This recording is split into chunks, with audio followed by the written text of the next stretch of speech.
Lang po ito mga kababayan. F1 clad in white versus black po. Black is Boleros, clad in black po. Ito yung kanilang family po ng Boleros din pala. Yan, yan.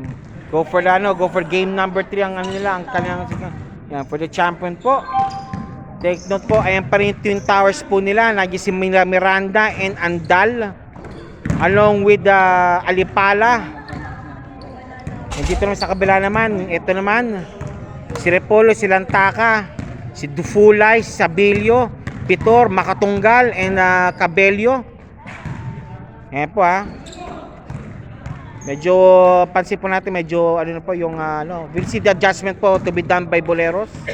Kung ano po magagawa po ng coach po nila, or sinasabi na po, okay, Pep, tapos na ba ang liga, o malalaman po natin yan after 10 minutes, 4 sets of 10 minutes po. Up to 4th quarter po yan. Ito po ang PLBL Basketball League. You're featuring right now the game number 2 championship for the 8.9 division plus 2 imports between F1 in white and in black po muli po ang Boleros. Ayan Nandiyan si Mansueto, nagpakita na rin. Si Miranda nandiyan din. Yung kanilang big man. Yan po malalaman po natin yan po after 40 minutes of pure basketball action. F1 versus Boleros coming up next.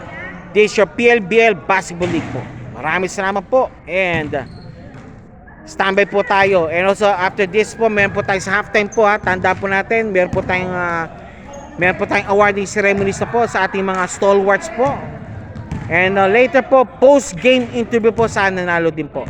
With it, ito bang Yuha sa Arvin G Vlogs will deliver blow by blow accounts po sa ligang ito. Thank you po.